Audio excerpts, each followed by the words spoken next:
it went far behind in that game was in a very strange fight when Moon TP'd into a tower, tied on to level 5, not quite level 6, can't get the Ravage off, die straight away, 3 other people die, and suddenly 4 of them had gone down in like no time and they went far behind. And I went back and watched the replay actually. That sequence lasts really long, and Miracle and Crits are at the top lane. Miracle, Crits got a TP, Miracle could go for one, they kind of don't, but the whole time, like, Fly's coming in to help, No-Tail respawns, comes back in, and to me that's like, maybe that says a little bit more about, like, there's some players on the team who are going back into the fight over and over, and other players not considering it all. Like, maybe that says something about being on the same page with stability. I mean, I don't want to read too much into it, but Virtus.Pro certainly, people on the panel have been criticizing the fact that they don't make plays all the time in this tournament, but we can't criticize their stability. They look perfectly stable to me. We can see how stable they are in terms of their bans, if we're going to see the same things as we would expect from them. Virtus.Pro taking on OG. The draft is on the way, and Virtus.Pro's first ban is the Lone Druid, and I don't think that that comes as a big surprise, Blitz. No, not at all. I don't think it's a hero that you want to give up, especially in a best of one. Because that's the scariest thing about a best of one is the way that captains think is they want to see the draft develop in a best of 3 and kind of see what happens in the internal meta of the best of 3 alone. But you don't get that opportunity in a match like this. You have to kind of immediately feel it out and execute your strategy pretty much blind. Virtus.Pro's turn to pick. Enchantress as well as the Earth Spirit, obviously they want to be able to keep that Earth Spirit out of the hands of Lil, though we did see the way that VP actually didn't immediately prioritize that Earth Spirit the last time they had the opportunity. They will be able to get the Wisp first pick. I do kind of want to go back to what Scan said though about VP. I was surprised if I originally placed some of my predictions. I would have had OG top 6 at least, and VP maybe making top 8.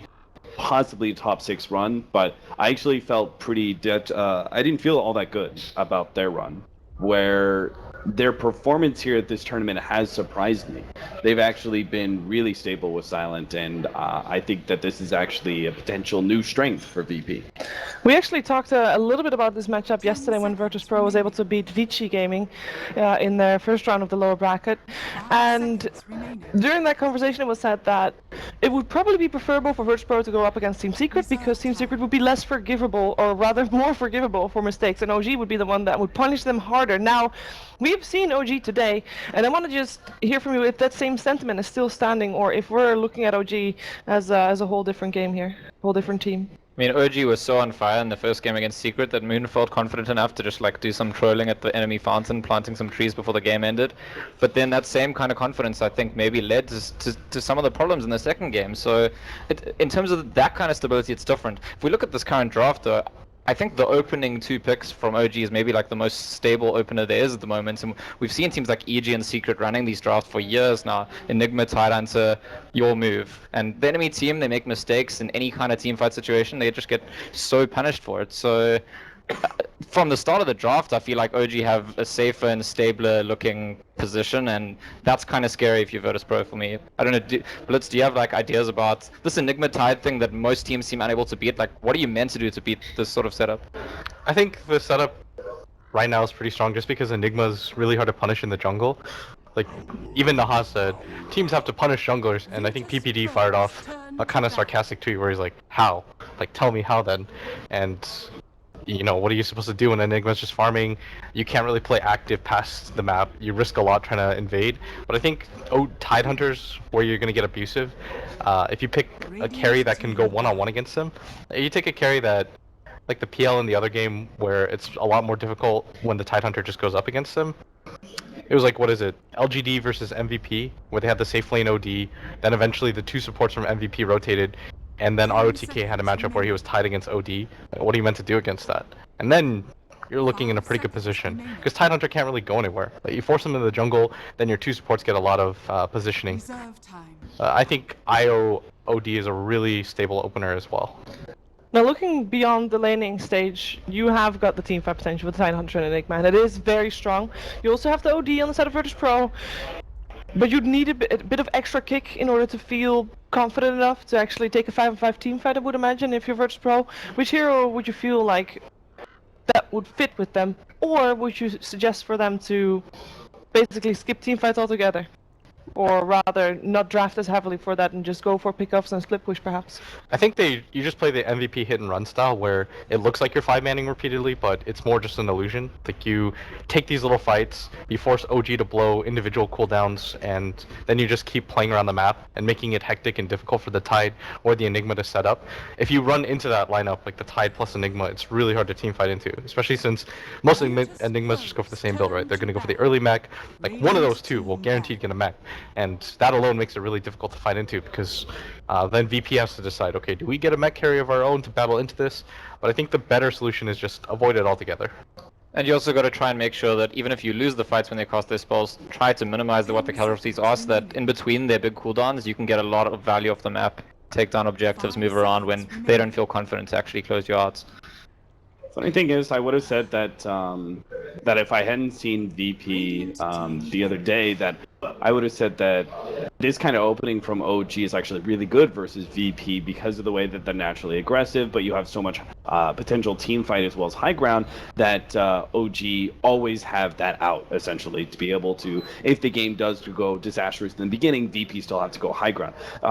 And I felt the same thing. It was the matchup. I was trying to find it. It was the matchup MVP Phoenix versus LGD. I thought that the playstyle that MVP showed us, the way LGD opened their matchup was Tidehunter and Disruptor. Wasn't really a big fan of the Disruptor, but it was that same kind of idea that the Enigma brings you, right? Which is a hard hero to push high ground against that gives you a lot of team fight potential. The problem is that both MVP Phoenix, they already showed they switched up their playstyle in that specific game, and then also in just this tournament, VP have shown themselves to actually potentially go much more mid to late game, where they used to be a lot more aggressive with Illidan. OG's draft to me just looks like an EG draft at this point. It's, I mean, which is not too bad considering they usually beat Virtus.Pro EG. I mean, they've had a bunch of close series in recent times, but it's been a match that EG has usually been favored in. And these three heroes together is something that EG did at Starlight. It's something that I think they did in this tournament as well. I remember at Starlight there were some nice plays where they were swapping. They kept killing Puck by swapping it into Black Hole, like sticky heroes you can go for that way. Well, now the Void pickup for Virtus.Pro. What do you make of that hero lately? I think it's like you have OD. You want something that will either save him, or you want something that'll set up for him, almost always. Like, I think OD, you need a hero like Oracle or something that has AoE, just a control factor, because you want to get as many free hits as you can before you pop the ulti. I think Faceless Void as well is one of the better high ground potential heroes in general. It's really difficult just to push into the Void, and I think for VP, this is pretty stable. It kind of tells OG, okay, no matter what happens, like, maybe we get mid-game control with OD plus Faceless Void plus IO, but if we don't, we can backpedal, go for the late game, hold our high ground, because these three heroes independently are very good in the late game. There's something interesting to me about these heroes, the IO, the OD, and the Void, which maybe doesn't stand out immediately, but they all have these interesting defensive capabilities. You know, the Void can obviously jump away and heal itself, the IO is going to heal people, but the OD, which I think has been understated in this tournament, I've seen time and time again teams losing out when they try to kill an OD or try to kill a hero that's near an OD, and the defense of Astral being used, and then your team assembles, gets there, because it's such a long duration. It actually happened against OG earlier in the day in that secret game where I believe it was a OD defensive Astral on Eternal Envy, and then the IO brought back TB'd into heal, the Dazzle came in with the Grave, and suddenly you've prolonged the life of the Draw Ranger that was like on red HP for another 10 seconds. So I think, I don't know if you agree with me, I think that it's something that's maybe overlooked sometimes when people initiate into a team with an OD, that's actually a very powerful defensive tool. I mean, everybody knows about it. It's just, what are you going to do about it? Like, a lot of ODs just... Yeah, it's the issue with playing with this hero. You saw when Alliance played against Liquid, Fada got gone on in the mid-fight. It was like 15 minutes or something like that. Then they try to blow him up. He just astrals himself, blinks out, resets the fight, then the Tidehunter comes in and ravages. It's just a hard hero to kill, but most importantly, you want to take him out because you don't want him to get a lot of stacks and then ulti your entire team. Or even just ulting straight up, and that huge loss of mana can be pretty disruptive as well. I like this follow-up from OG, the fourth pick. Death Prophet gives them a lot of good high ground potential. It's a hero that can go against the OD in the laning phase, and in general, I think Death Prophet is still one of the strongest mids that you can get in this patch that allows you to be able to go high ground pretty quickly, and all that AoE disables just makes her even better. Yeah. Seemed a bit like No-Tail's Death Prophet struggled a bit against Weeha's OD early on, although there was a Drow aura involved there as well, and they killed him once or twice. I mean, it's an OD. And Hero's gonna struggle against it, you know. I think DP does okayish, but yeah, the Drow Ranger makes things pretty hard. I like the Lina pickup a lot though. They need something that can burst in the chrono, because otherwise the turnaround potential from Tide, Enigma, Venge, DP is a little bit too high. They just needed a hero that can instantly burst somebody down, but... By the way, the history on this match I was checking before. These teams played each other at the MLG LAN, which is quite a long time ago now, and OG won, I think 2-0, pretty convincingly. They played again at Frankfurt. It was a very close match. OG beat them 2-1 and actually picked Miracle Anti-Mage in the deciding game. And then at the Summit, Virtus.Pro just dumpstered them, 2-0, complete stomps, 2 in a row. So nothing this patch as far as I know, but... No, but in the Summit, it's something to be said that OG at that point hadn't been home for like 1.5 months, and they did also say already that they felt a bit burned out.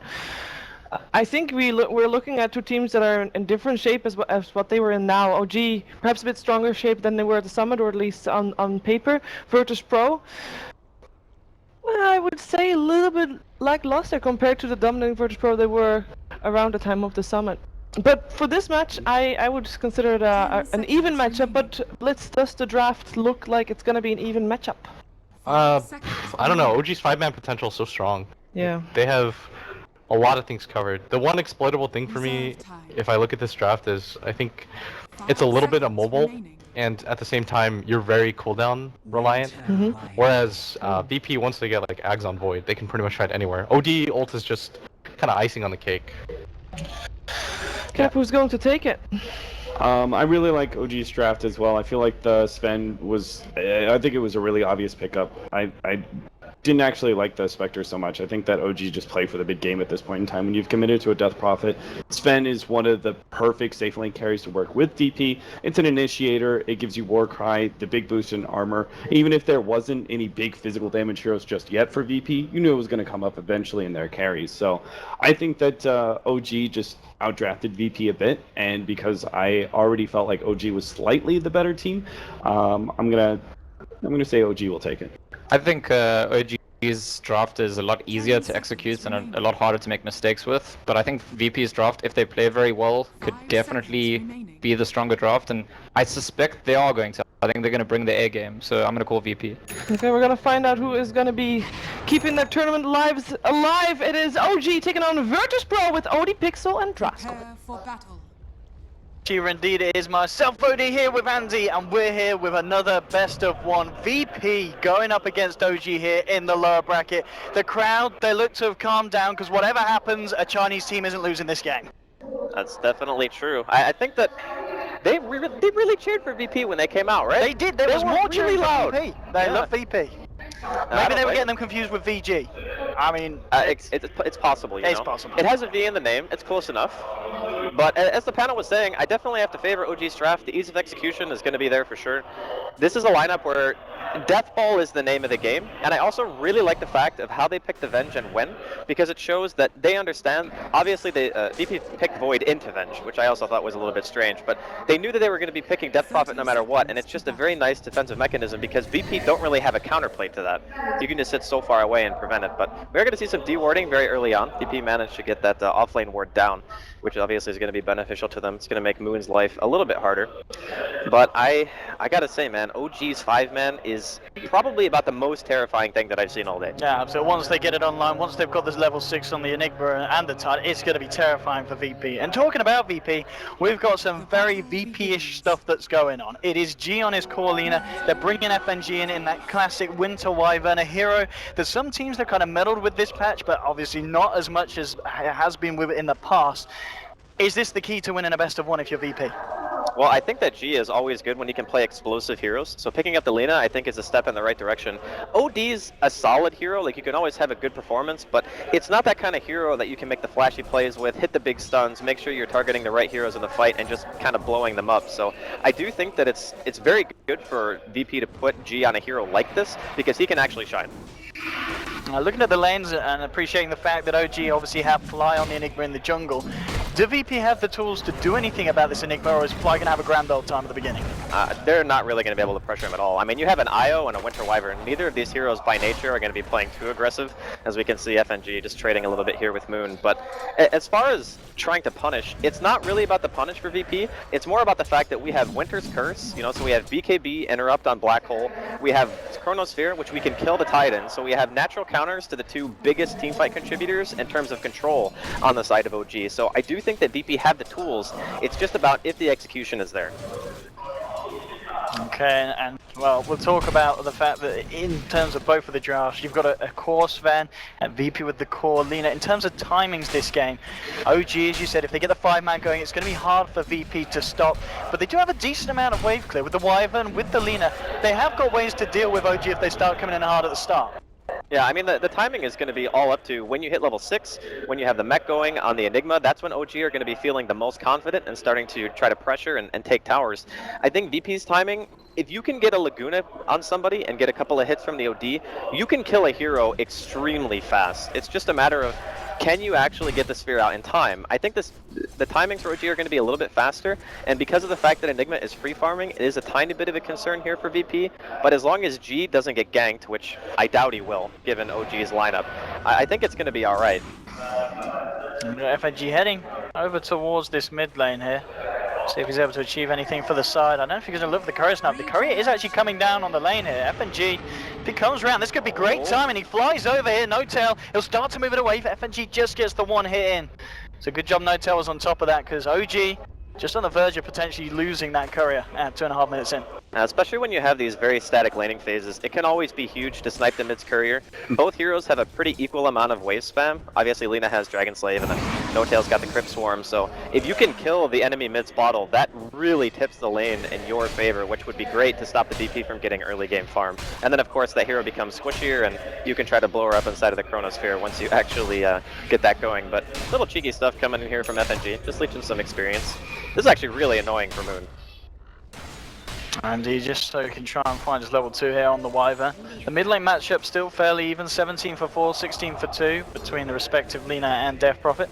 So nothing too outstanding there in terms of lane dominance. Other than that, across the map, is there any lanes that you're kind of surprised with the outcome at the moment, or is this pretty much what we expected from the draft? Well, the Tide's not really getting much, but I suppose we could expect that. Like safe lane OD, you can orb walk the hero down. I mean, Kraken doesn't really do a whole lot for you in that off lane position, and I suppose you could say the same for, you know, DK Phobos. He's also kind of struggling, but this is a double stun lane. You can't really undo the harass. They really want to try and do something about No Tail mid. They're moving forward. They've got the help of the IO. And No Tail just a little bit too speedy. Flies there to back him up if they were going to continue. And as we can see, in terms of ganking the mid lane, it's hard for VP's lineup.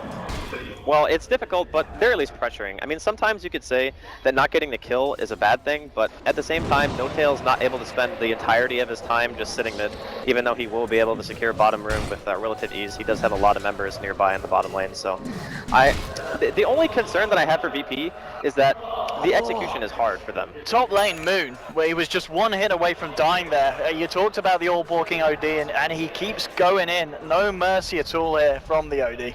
So Moon's got to be ever so careful on this top lane, because Silent, he's ready to go in every time and smack him hard with the Arcane Orbs. You can't really do anything as Tide in this matchup. You get hit. I mean, he doesn't have any mana. The guy's got minus 24, 27 intelligence. He's brutal. He can't even use a spell. So, yeah. He doesn't even know how to say the name of a spell. Yeah, it's true. He is not the smartest Tide Hunter I've ever seen. G in the mid lane there, just with the combo, pushing No Tail back. And now maintaining a little bit of a lead here, but it's still incredibly close here between G and No Tail.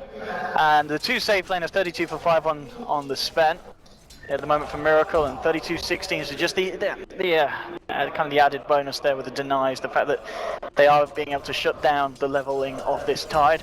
So you got to remember OG, they're going to be fine with that, with the fact that they have got Fly. He's level 6 now in the jungle, and as expected, total uninterrupted farm here for Fly. Yeah, it's a really good point you bring up in regards to the Enigma being level 6 already, because if you compare that to the support levels on the side of VP, FNG just hit level 2 and it's 5 minutes in. Of course, the position 5 sometimes has a really hard time getting the early levels before the cores start to rotate around, but this is going to be an example of if OG want to try to go for the super early game pressure, like we see the Soul Ring completed on Fly, if he's going to be going for the early mech or if he's going to leave it to the Tidehunter, we have yet to see.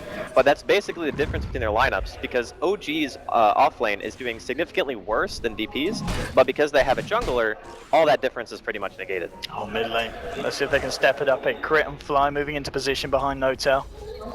Let's see if they can get some sort of a reach around. They've also got Moon on the Tide ready for this fight. They want to contest the 6-minute rune and they'll start to move in. Crit with a magic missile onto G. Fly coming around as well. Notel from the high ground. They're going to gush. The Silence what to do in there. Into black hole. Dragging in G and Lil. Actually tapping across into the black hole. He says, take me with you. And Notel says, yeah, certainly will. And double kill there for the Death Prophet. And I'm not quite sure what the plan was there from the Aya. Well, I think he wanted to save his mid. I think that was the original intended plan, but as we saw, talk about your all-time backfires. Interesting part about that is they even had a ward. That's a little bit strange, the fact that he decided to tether into that, but this is going to be fantastic for OG. They get the exorcism going, they're going to be pressuring the mid-tier 1, and the teamfight ultimates, they are up on VP. If they want to try to go for Chronosphere, they can, but as it stands right now, the OD is not skilling his ultimate, so there's not going to be any Sanity's Eclipse. OG in the end, they only get a little bit of chip damage on the tower, but First Blood does indeed go their way. Absolutely, and it's got to be scary. If OG do start to continue to gain this early momentum, the lineup's going to become very, very hard for the side of VP to fight into. And the fact that the double kill credited to Notel on his Death Prophet, that's going to give him a huge boost now. Bottom lane, moving in onto Phobos. Miracle with the hard hits and his God Strength. He's the 3rd kill for OG, and they're certainly not slowing down the pace in any of these lanes. Now that's one of the biggest problems I think that Void suffers from is Stunlock is much better than it was in the current version of the hero than it was the previous one, because you could just get a random backtrack and stop a kill like that from happening, but nowadays if you get Stunlocked you are gonna die every single time. Off the back of that, doing a significant amount to this tier 1 on the bottom lane. Got 1100 in now on Miracle. I mean, does he finish off the full Helm with the Dom here, or are we going to see him go? Okay, yeah. I mean, if you look at his skill build, he's maxing Cleave. So if you're maxing Cleave, Helm of the Dominator is pretty much the go-to, just to ensure that you can get the most out of your Helm of the Dominator in general. But we're talking about stacking. VP did clear out 2 stacks. That puts G at level 8 right now. The Wisp is about halfway to level 6. And I think with the Chronosphere available, Sanity's Eclipse now skilled up on Silent with max points into Orb, this is actually the stage in the game where VP can start to fight themselves. And again, top lane Silent moving in onto He does the maths of Silent! Mathematical genius, knew the damage was there with the ultimate. And his sanity was eclipsed there, Moon. This might be one of the roughest off lanes that I've seen Moon have. I mean, he's only got 16 CS, and to be honest, the majority of this lane was actually a 1 versus 1. So the IO was rotating around, stacking the jungle, FNG was trying to snipe the courier, sitting mid. It was pretty much just a Tide versus an OD, obviously going to be favored to Silent in that regard, but even with having the Iron Talon and being able to kill the jungle creeps, he is still not 6, and it's about 8 minutes in. You compare that to Void, who's almost 7. Even with the death, I would still say, all in all, that's a little bit better for VP, but one of the biggest issues with offlane Void is if you don't have damage outside of the sphere, your ultimate doesn't really shine. They do have Laguna Blade, they do have OD, so I think that they have a lot of ways of killing inside of that sphere, and also having FNG eventually getting up that ultimate and being able to counterplay things like Black Hole and Ravage from a very long distance. These are going to be, I think, the biggest tools for VP to deal with just the mass team fight that OG are going to be bringing. Yeah, one thing I really like about VP's lineup as well, you look at the fact that they've got the Void and the Wyvern. That's 2 ults, and obviously with the Wyvern ult, regardless, you're not doing damage, but you're still stealing intelligence. So that's going to give OD a lot of time in these team fights to make sure that the Sanity's Eclipse comes absolutely smacking down on OG's heads. I mean, he got 20 damage and killed a Tidehunter 1v1. Like, he didn't even skill Astral. That's the crazy part. Like, a lot of the time when you get solo kills, you have at least 1 point, because you auto-attack like 2 or 3 times, you Astral to catch back up, and then you keep hitting. But the fact that he's able to just get that kill straight up just is owed to the damage that that hero actually does. But I do feel like VP still have a solid chance. They're still waiting on the Wisp level 6. FNG is the struggling guy in this game. He's only 3. But with the kind of team fight that VP have, with the Chronosphere available and being able to pop somebody with a Laguna Blade, you can get level 6 relatively quick, especially if you're timing your pushes around things like Moon not having Ravage yet because he's only level 5, or the Death Prophet's ultimate's going to be up in about 20 seconds, and obviously they'd use Black Hole a little bit ago to kill those 2 heroes from VP mid. So if you can hit that timing and use your ultimates in a similar fashion as OG, I can see this game very easily being very even. Well, it certainly has the potential to end up going that way, but we're still early days, 8 minutes in here. OG with the advantage in terms of kills. The fact that they've got that fly Enigma is certainly putting them in the driver's seat as such at the moment. But as you said, we're yet to really kind of see the full potential of VP once their ultimates all come online. Looking at Silent on the OD, he's got 1400 gold now, thanks to that kill onto the Tide. What's he going to be thinking about as his first item? Is it going to be a straight up rod of Atos here for the man, or anything else that he needs against OG's lineup? I think Atos is a really solid item this game. Oftentimes, it's very timing oriented, right? Because if you get an Atos and people have BKB, the item is obviously worthless. And that's just like the prime example of some games that we've seen so far here at the Major, is people buying an item and then BKB comes out and that item is suddenly just, it doesn't even matter anymore. But the nice thing about buying it on OD is that not only does it give you the damage with your orb, but your ultimate also hits harder, which means that you're not necessarily relying on focusing that BKB target as much. And say you get like a 2 or a 3-man sphere, you're going to have your Venge basically deciding who lives and who dies, because whoever doesn't get swapped is pretty much going to be a goner inside of that sphere if you don't have a nice defensive play coming out from your teammates. So I think Atos is nice. Not really any escape mechanisms either on the side of OG, so if you want to go for chasing potential as well, that's also a really nice item to have for that too. In terms of the side of OG, we've got to look at the fact that Fly, he's very close to that mechanism, has the headdress, has the buckler, halfway towards that recipe. So it is going to be around a 10-minute mech, which we've come to kind of expect from an Enigma that does have as free as time as Fly has in the jungle, and the fact that he was able to make 2 kills happen there with the first use of the black hole. But we are back underway here, ladies and gentlemen. The pause is over, and we will continue. VP smoked up on the mid lane. They've got their eyes on No Talent. G sets it up with a rise drive. Phobos jump straight in. They'll drop the Chrono, the Laguna. There's no messing around here from the boys in Virtus.Pro. They'll take themselves the kill onto No Talent. A bit of money then to the piggy bank of G. And there is no issue dropping that many ults on the Death Prophet, because with that hero dead, the pushing potential from OG just disappears. I mean, sure, you still have conversions and whatnot, and Venjora is nice, but you're not going to be trying to pressure any towers coming out of VP if you have that hero in particular dead. So if they can make that trade, you know, 2 ultimates for a Death Prophet, I think VP do that every single day of the week. And now Moon, he's managed to find his arcanes. Obviously a bit of a slow start here for the Tide. He's just about to hit level 6 though with the next creep. And in terms of the build on Tide, it feels like we've seen a lot of different Tide builds this game.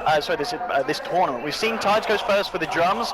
Obviously the more common one for the mech. I don't think we've ever seen a Tide go straight blink in any of the games. It's normally the mechanism that they opt for. But is there any reason why Moon would go for the drums over the mech, as we did see in a previous game here in the playoffs? I think usually when you buy drums, it's when you have a team that's going to be 5-manning a lot, and you already have a dedicated mech carrier. Yeah. So obviously Fly is going to be the mech buyer this time. Of course, yes. Yeah, so we could see Moon getting the drums? Yeah, I think drums are a possibility. It's just having the movement speed aura is really nice. Especially when you have heroes like Death Prophet who are pretty reliant on being able to chase out. You just let the ghosts follow them. You know, you throw out a couple of spirit siphons on people, and you can just get kill after kill if you have the momentum going in your favor. On top lane, No Tell. Using the exorcism here to take the tower. Looks like Virtus.Pro won't be doing anything about this one. They'll have to let this one drop. They do have 3 heroes around here in the jungle. It doesn't look like they want to try and make a move. They're just going to use this time to allow DK Phobos to pick up a bit of farm on the bottom lane. He's getting a bit of space. Miracle. It looks like he's going to be going for the armlet this game on the span. Not something that we see all the time. Huh, this is actually very interesting. It's pretty good because they only really have one thing that does instance damage, and that's the Frostburn from Winter Wyvern. So I guess you could technically say that Spirits hit often enough to where it could almost be considered something like that. That's very hard to toggle against, but it is also an extremely stat-efficient item in terms of what it gives you for the cost. Not very expensive at all, 2,500 gold. And it lets you hit extremely hard in conjunction with things like God Strength. So a little bit of a different choice, but it does also make you extremely tanky.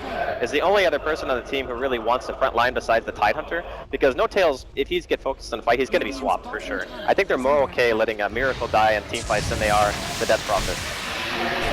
And OG, just the pressure they're putting on there within a minute, taking the top tier 1, the mid tier 1, and now they're hammering on the mid tier 2. They've got everything apart from the exorcism up and available if VP do want to try and fight into it. For the moment, VP, they're just trying to make the most of the fact that OG are grouped up mid. They've still got a Void on the bottom lane picking up some of the XP, and they're smoked up. They won't try and wrap around onto this. They are fighting into pretty much the full force of OG. Exorcism still offline for 40 seconds. Maybe that's the opening that they want to try and abuse. FNG leading forward. He's going to find Crit on the back lines here. And wow, at the same time, Silent trying to move it onto No-Tail. They get a light strike onto Moon. Miracle running around, looking for the perfect stun. He gets onto FNG. Ravage coming through from Moon. Catching out Silent and FNG at the same time. They're looking to try and find the wide but FNG will be the first to fall. Black Hole from Fly, holding Silent in place. They need the rest of OG's coming, but Phobos, he drops the core onto the Enigma. They'll take down Fly here. One more slap there from the IO. Lil finding the kill there onto Enigma, making it a 1-for-1. And off the back of what was nothing really more than just an awkward engagement between those two sides, there's only one death for each team. I think that VP are going to be super happy with that exchange. Like the Ravage only ended up, actually didn't even get the kill, did it? I just called Silent and FNG. Yeah, and then they solo Black Hole as well and get nothing from it. And VP are going to take this opportunity to just head straight into Roshan. By the way, I misspoke. Armlet's 2320, not 2500. I think they changed the cost again at some point. But either way, when you use two huge cooldown ultimates like that, you don't get a tower. You don't even really get. Like, you got nothing from that engagement if you're OG, and your team is completely reliant on your ultimates. So now, giving away this Roshan, this is a gigantic swing momentum in VP's favor. They're going to be very happy. Very happy indeed. Big objectives being hit there for the side of VP. OG still feeling confident with their movement. They're in the dire jungle at this point. Maybe seeing if they can get something going on to the top tier 2, but the ward is down there from VP, so they will know the whereabouts of OG if they do come around the northern bit of the jungle. G still picking up his farm, working towards the Yule Scepter, very close to it. And some big things happening here for VP. They're keeping the game close, 4 for 3 at the moment, 13 minutes in. It's a best of one. We can expect both teams just to fight to their bare teeth, and we're getting nothing less at the moment. 1.5k favored in XP for OG, but it's at this point very small things. 4k in terms of gold. That's obviously thanks to the fact that OG have a little bit more map control thanks to the towers they've taken. Yeah, I mean, their lineup, again, they talked about it on the panel, their 5-man is just ridiculous. You don't want to fight into Exorcism, Ravage, Black Hole. Those are some of the 3 biggest ultimates that you can ever put on the same team, and the fact that they're even able to lane it successfully kind of is just spoken of how this patch is played. It's just you either go 5-man Dota, or you have insane early game tempo. Those seem to be the 2 extremes of what we've seen so far here at the Shanghai Major, but like you were saying, people just kind of going a little bit more passive right now. They've taken all the tier 1s up on the side of OG, whereas VP still have the middle and the top tier tower to go. But I think that VP, I don't know if they're necessarily super comfortable going towards the late game, but they have some options. Like, you have a lot of wisp plays that you can do. You can relocate with even the Void, the Lina, or the OD, the 3 decent targets. You can start team fights that way. If you get the aggressive vision going, you can definitely pick apart OG much more than they can do to you. Like, their initiation potential is basically just, we're going to walk up to your tower, pop Death Prophet ultimate, and hope that you run into us. That's the way that they start fights. I mean, I'm looking at, of course, Miracle's Fen at this point. He's got the Yasha, the Armlet, and the Helm, the Dominator. I mean, against VP's lineup, does he need to think about picking up a BKB anytime soon? I'm looking at them, and the fact there's obviously the Atos on Silent Sodi as well. They've got the kite potential VP pretty heavily. Yeah, he's gonna need BKB. It's one of those games where you feel really bad buying the item because you still have to worry about, Winter Wyvern ulti being focused on you, which goes through BKB. You have to worry about Chronosphere, eventually Ags, Lina as well. Like, all these things penetrate BKB, but like you were saying, there's just way too much ability to kite to not buy the item. And the other part too is you have to think to yourself how much extra damage he's going to take if he doesn't have it. He's going to get blown up by Silent or G. And I mean, obviously G is going to eventually be able to kill him anyway, but as it stands right now, VP going for a smoke here. We have it, eyes onto the mid lane. No-Tail, he's there at the moment, and he doesn't have any friends around in the nearby neighborhood. They'll set this one up, the stun a little bit off the mark, but it doesn't matter. Laguna comes through. They're going to kill a No-Tail. Phobos moving forward, looking for more. Chronosphere to crit, and there's Silent. 1-2, give it a third one. They'll take down Crit as well there on the Vengeful Spirit. 2 kills for the side of VP off the back of a very smart smoke.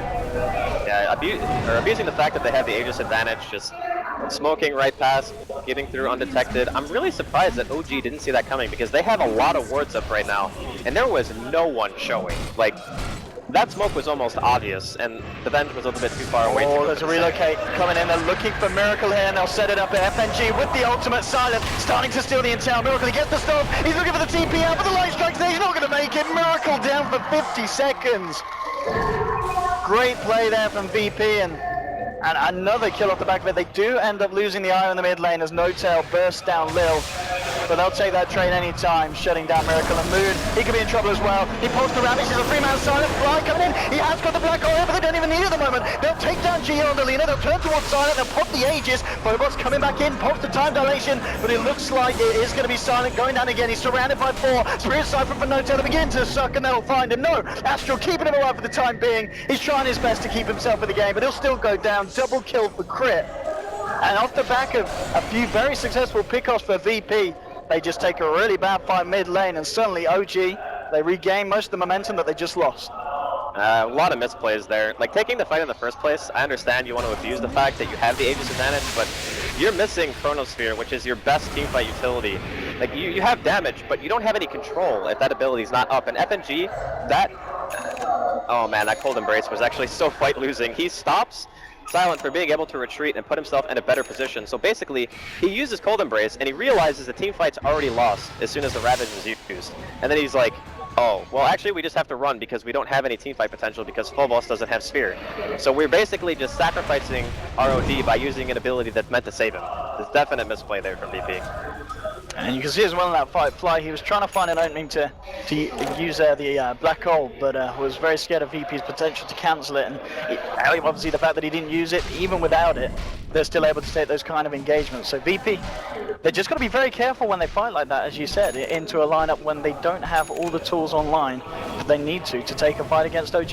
Like it's cooldown driven, both teams. Like they need their ultimates up. That is when they're at their peak. And VP are the kind of team where if they take an inch, they want to just keep going. You know, they want to go for the mile. They want to take everything away from their opponent. So I can understand in that situation in particular why they want to go for everything. Because if they do walk away from that team fight with a win, it pretty much secures the tier 1, puts them in a really good position after securing the Roshan a little bit earlier on. But at the end of the day, the decision to take the fight in the first place, I feel, was just not the right call. And we've got to really give credit to Miracle at the moment. You can see on that net worth, 10.8k. He is over 2,000 ahead of Silence OD. SNY now done on top of the arm. They have 1k gold in the bank. This could be the point where he just goes for that BKB to fight. We'll see if he opts for anything else, but as we talked about, that is the sensible option. The one allowed to run around VP and just cause absolute havoc in these fights. Albeit, of course, we've got to keep an eye out for VP's ults that will pierce the Mad community. It's OG, though. Here's their timing. They're smoked up, and they're ready to rock and roll. Moon, of course, the only one without the ultimate, but it's back online in 5 seconds. And make a move into the jungle here. Maybe see if they can get a wraparound onto the top lane, where they will find Phobos hiding in the trees. You're going to see a TP out for Silent on his OD. Lil as well leaving the place, so does Phobos. They're aware that something's going down, and they're not going to get risk being caught out. They're on point there, but Phobos was already gone, and VP avoiding what could have been a very painful smoke. It was really nice awareness, just getting themselves out of a really bad position. And the other thing too, if we look at the vision right now, VP have the definite advantage. So there's no reason for them to take a team fight in a situation where they can't see anything. They obviously look at the side of the map of OG and say, okay, well they're all gone, probably smoked, all the lanes are being pushed in. We can just play around our own vision and make sure that we take the favorable engagement, or we can just go for a push, make OG react to us. Because as was also stated on the panel, OG's lineup is relatively immobile. Like, they have to walk as 5 to a lane, use ultimates to push towers. They don't have the ability really to split push that well. They don't have any heroes who have escape mechanisms really, unless you're going to be buying a Blink Dagger on a hero like the Enigma or the Tidehunter. But it's getting to that stage where the VP are going to have at least one more option than OG in terms of playing the game. Initiation's coming online for OG. There's a blink on Miracle and also Moon at this point. And you got to give credit to Moon. 20 minutes in, he was a Tide that really didn't have the best of starts, but we're seeing him with a higher net worth than DK Phobos' Void, and with the Blinking Drums online. Yeah, I think one of the biggest strengths of OG is their ability to use the map when they're not actually in a team fight. Like, they always understand when they need to pressure, but if they're not pressuring, they have the utmost efficiency in the way they farm. So if you look at the network, that's kind of reflected in that. Like the Death Prophet, the Enigma, the Tide, they all have a decent amount, whereas only the Lina and the OD on the side of Virtus.Pro have a good amount of farm on their side. So it's kind of a dual core as well. With the wraparound blink onto G with the Ravage. Goodbye, Lina. 50 seconds on the sidelines thanks to Miracle with the power of the armlet. Absolutely destroying VP's mid. And now here comes the push into the base. Exorcism's there as well. The fortification coming out straight away from Virtus.Pro, but still 40 seconds they've got to hold on with some sort of a defense without G's Lina. Silent coming forward. Astraling up, trying to do his best to slow this one down. FNG is going to move in with the Arctic Bat, but Moon, he moves it deeper, straight in onto the Wyvern. The Acer ultimate onto Moon. Moon's incredibly tanky though, he doesn't care. There's the Chrono to follow up with the Yules. Just in time, holding back the Void here. They can't quite kill anyone on the side of OG. They've got the mech as well. And OG, they'll take the tower, and they're still in fighting shape here. I think that Silence actually won them the team fight. Like, I think Silent was about to cast his ultimate, but the Death Prophet silenced him right away, and at that point you really just can't do anything about it. So the Sphere being wasted here. OG still sieging high ground. G's up though. Oh, Moon, look at this, man. He just jumps straight in every time. Lina is back in, so they're going to be aware of G. Jumping forward, the Atos onto Moon. Silence coming forward, but Fly turns around with a Malefice. He'll Astral himself there, but OG maybe trying to get themselves in position for the fight here. Oh no! Oh, the black hole, it doesn't quite catch anyone here, but it might not matter. OG going to continue this one. Miracle got strength up. G's going to be kept fine by the Cold Embrace there. He's moving back here. 1, 2, goodbye G. A Miracle, he starts trying to work. Has he got the control? The Astral actually going to keep him alive over the time being. Silent is going to fall. He does get a double kill. He gets a triple kill as the burst there from the Astral brings down Miracle. Phobos starts out clean up, and in fact it's VP taking this one. Moon, the last one left alive. They've got the vision with the spirits. Phobos jumping forward. They're looking to try and clean up OG. They might just be able to do it. Moon, he's falling low. He's falling fast. Phobos jumps forward, gives it a 1 swipe, gives it a 2 swipe. He's going to need to give it a 3rd one. Moon's got the blink. Can he get himself out? He's going for the Dukes. He blinks to the north there. Moon, I think he's going to get away with this one as well. Are they going to find him? He doesn't have a TP. He's going to have to hold on for dear life, pray that they don't come looking for him. And it looks like he is going to be okay, but the rest of his team absolutely not. VP there with a huge fight, Silent with a massive triple kill. And OG, they've got to be careful. They don't get the Rex. Honestly, that blink out of Astral, I don't know if he didn't know he had blink or what, but that black hole was like super late.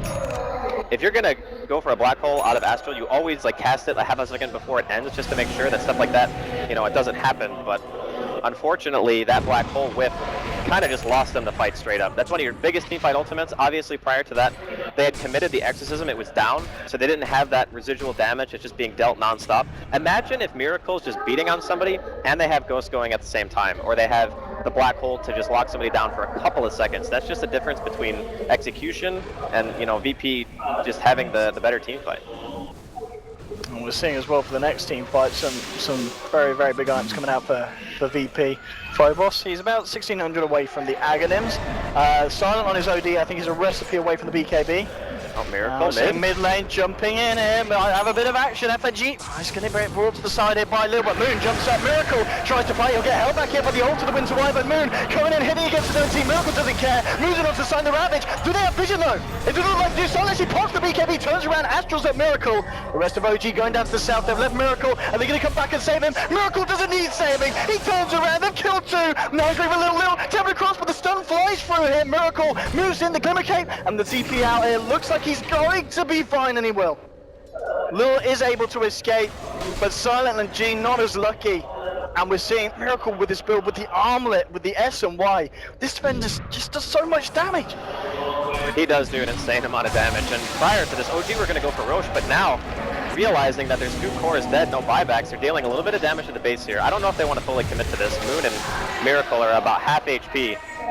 It's a really tense situation for VP. Looks like they will be able to respawn in time. It's going to be enough to make OG fall back. Roshan, see, this is a little bit tricky now because they don't have Exorcism for 90 seconds, and Ravage is pretty much on the same cooldown, whereas VP had everything. So now they could just go straight for Roche, and I think OG are going to have a really hard time contesting this. The only teamfight utility they're going to have is Black Hole and the God Strength and the Sven. Now, Sven, Miracle just 500 away from the BKB. Full pipe now on Fly here for this next one. 12 to 10, 25 minutes in. It's still very close, but you've just got to look at that net worth, and you've got to look at Miracle's Sven, and that's going to be a huge issue for VP. They need to do something about the Sven in these fights, and at the moment he's just been doing something about them. They'll go for Roshan here, VP. We saw them get away with it before. Looks like they should be able to do so as well again here, as OG not really in the neighborhood, so VP will be able to get this objective under their belt. Yeah, that timing was just unfortunate for OG. They see an opportunity to take a team fight, and every team, when they see a chance to kill, you know, hero like Silent, OD, okay, let's take him out. You know, he pops BKB, and honestly, popping the BKB in that situation wasn't really like necessary because he was already glimmered anyway, and they had no detection. He could have just walked away.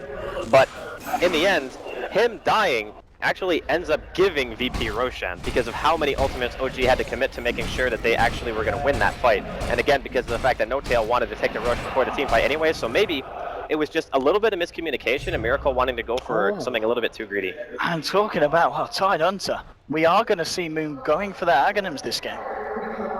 Is this the first Aghanims tie that we've seen? Are we sure he's not just going for like here at the major at least? Well, I wouldn't write it off, it's Moon. But I think Ags is more likely here if he goes Point Vista first, or would you say?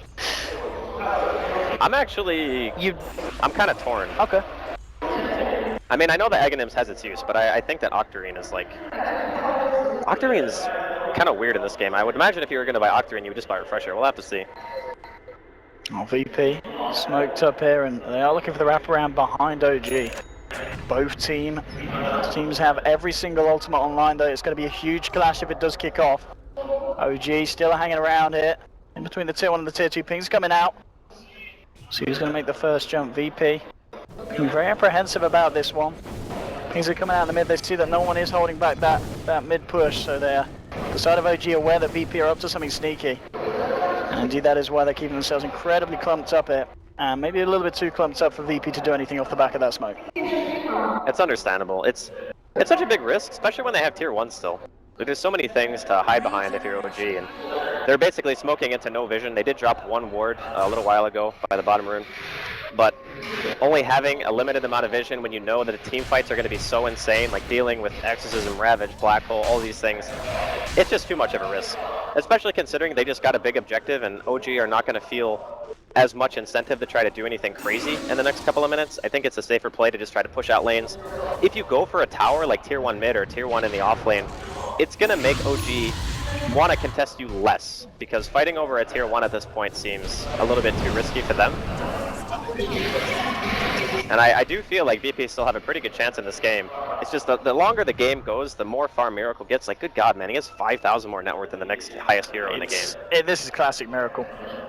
This is some really, really crazy stuff coming out from on the spam. But as you said, VP, they're very close to the big items now. I think G pretty much has got the Aghanims done, and Phobos is less than 400 away from his own.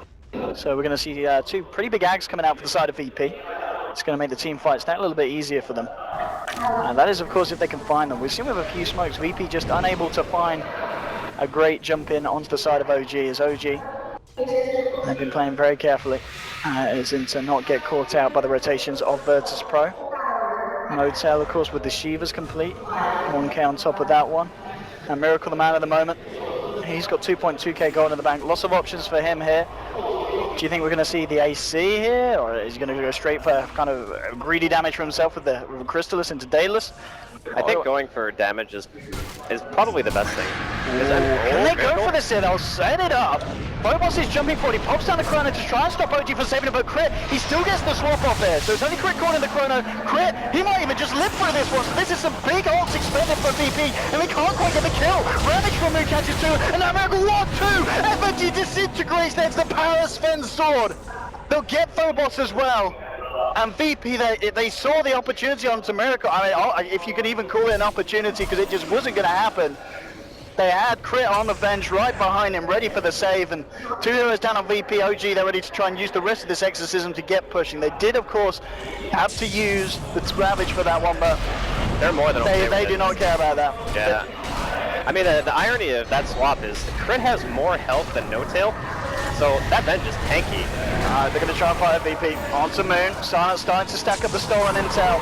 No-Tail's got the side from that. Pop the ult here will bring down Moon, and that is going to be the gem going over to the side of Virtus.Pro. The rest of OG on the way out. They've got the Atos onto No-Tail. In fact, Silent could try and find more. Sets this up with the Astral G. He's going to look for the Light Strike to follow through, and it's a bit early on the timing there. Looks like it doesn't matter because Silent, well, he's OD. A couple of punches with the Arcane Orb. They'll get themselves the kill. So another one there off the back of that defense from VP. And still this game proving to be very close in these fights. But Miracle Sven lives on. 6-2-1. and 300 CS at the moment, 31 minutes into the game. Seems like a standard Miracle game to me. I don't know about you. This guy just always gets farmed, no matter what the circumstance. He dies like 5 times in the first 20 minutes. Doesn't matter. What did he end up picking up as well? He's on the courier at the moment. What did he buy? Oh, he's got a Reaver. Maybe he's going for Satanic? Could be the item. It's pretty nice, I guess, but hard to use in these kind of games when, you know, you're probably going to get speared a bunch. There's also imprisonment. Your BKB is still pretty long, 9 seconds, so maybe the best to utilize it. He could also buy Heart, I suppose. The Heart Armlet combo is something that you used to see like way back in the day. Gives you a lot of health. The Armlet degen is offset by the Heart regen, and etc. Can be a pretty nice combination. Makes you insanely hard to burst, which I think is one of VP's best utilities in fighting, is the amount of damage that they can do in a short period of time. Like, it's perfect for synergizing with things like Chronosphere, because you can just kill a hero in the time that the sphere is put down.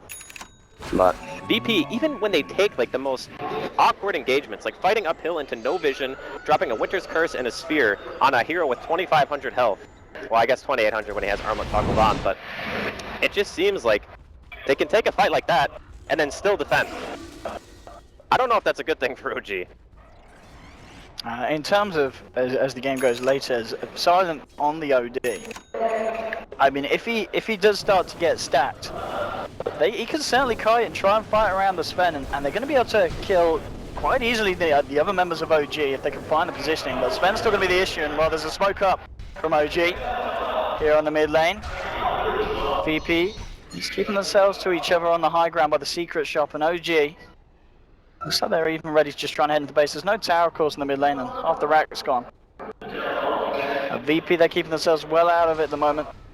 And it looks like, once they get one of these smokes where nothing's really going to be found in terms of kills, in terms of objectives, OG, they reveal themselves up in the top lane, and they'll just try and take down a second tier 2 here, which looks like they'll have no trouble doing here with the power-up Miracle.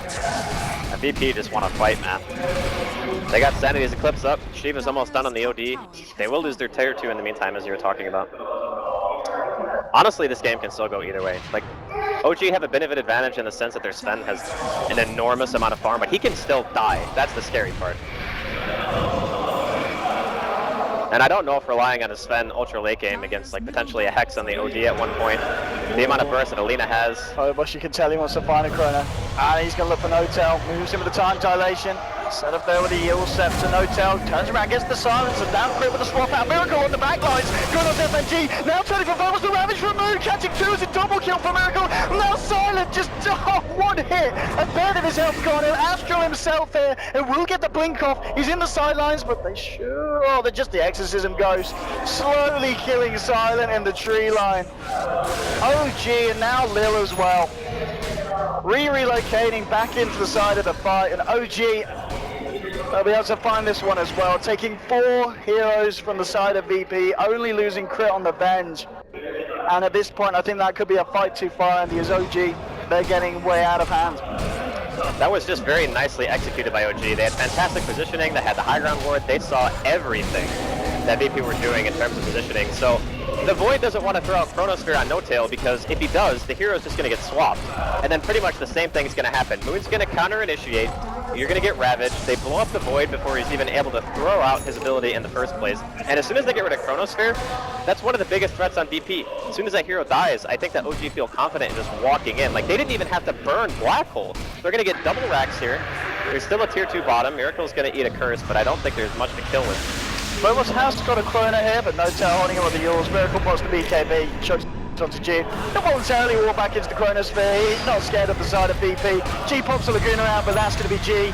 Almost certainly going down. The Corner Brace buying him some time, but the Spirit Cypher for Notel bites through the Lina. G is now dead, now Silent. Maybe he can look for the Chrono recovery kills. Gets the Atos out, now with the right click's going to take down Notel. Fly, it's going to be held in place there by the Astral. No TP away here for the Enigma. And looks like they could just find something else off the back of this one, VP. They'll take the Enigma kill, double kill for Silent. So again, we see them finding some kills on the defense, but they're 2 full sets of racks down now, Andy. It's looking a little bit grim right now if you're a VP fan. And I still really think that their draft had an opportunity to do very well this game. I really like the way that FNG thought about it and just realized that if we have an equal amount of control and just 2 cores that deal ridiculous single target damage. Oh, Miracle, please have mercy. Please have some mercy. There's no mercy. There's no mercy. There's absolutely no mercy. No mercy at all. He wants to find some more. Looks like Little's going to be fine.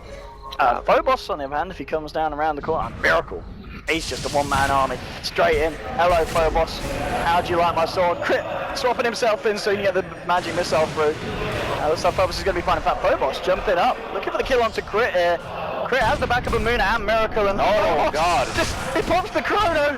He's running around. He's just trying to keep himself alive here. Bless him, the Void. But I don't even know if that's going to be possible. Moon jumps in, and he Moon! Oh, that was BM Moon. We're firing that kid. Yeah, That was that was rude. Moon. Come on. Oh dear. Yeah, it's obviously OG's game to lose at this point. They're going to go for Roche, like we talked about earlier. The tier 2 in the bottom lane is still up, but man, VP, they were actually pretty close this game. There were a lot of opportunities for them to do well. They even got the first 2 Roshans. I want to say this is number 3, right? So this is cheese. And this should give OG enough, I think, to just go ahead and go for the Mega. Oh, Miracle's got DD as well. And with the use of Moon Shards, 2.5k, what was 26,000 net worth. It's the Sven, man. The armlet build, perfect timing. It kind of just transitioned into this kind of mid-game beast that VP were unable to do anything about. And now Miracle, 37 minutes into the game, he's 3-shotting most of the heroes on the map for the side of VP. Let's see if they can pull it together for one final defense. Phobos is going to be back up in a few seconds. They've got the ults online. It hasn't quite been enough before, but maybe if they can find the perfect catch, they can hold on still.